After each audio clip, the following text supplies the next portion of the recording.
La nikaha illa biwali, kata Nabi SAW, tidak ada pernikahan tanpa wali.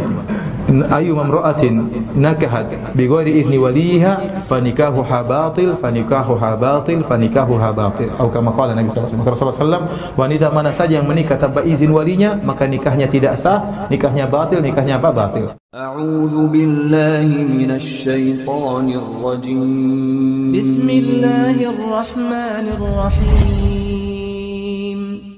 Ustaz, apa hukumnya wanita yang kawin lari sementara ayahnya masih ada dan tidak ridho? Jangan kawin lari ya.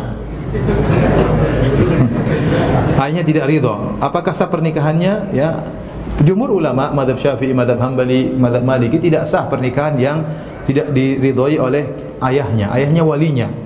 La nikaha illa biwali, kata Nabi SAW, tidak ada pernikahan tanpa wali. Ayu mamra'atin nakahat bighairi idzni waliha fanikahuha batil fanikahuha batil fanikahuha batil. Atau kama qala Nabi SAW, wanita mana saja yang menikah tanpa izin walinya maka nikahnya tidak sah, nikahnya batil, nikahnya apa? Batil. Makanya jumhur ulama berpendapat nikah wanita yang kawin lari tanpa izin ayahnya, izin walinya, maka nikahnya tidak sah. Dan bagaimana cara tobatnya sementara dia sudah punya anak dari pernikahannya tersebut? Haruskah bercerai? Tidak harus bercerai. Datang kepada orang tua, ya. Kemudian minta maaf ya kepada orang tua. Ya, jadi anaknya tetap anak yang sah. Ini disebut oleh para ulama dengan nikah syubhat. Nikah syubhat itu nikah contohnya seperti ini. Nikah yang diantara syaratnya diperselisih oleh para ulama, seperti nikah tanpa wali.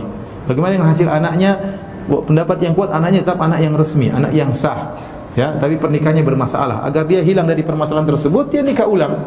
Dia nikah ulang. Caranya bagaimana? Tinggal datang dengan suaminya, pergi ke ayahnya, minta dinikahkan kembali. Minta dinikahkan kembali. Kalau ternyata ayahnya sudah meninggal dunia, maka pergi ke walinya yang masih hidup.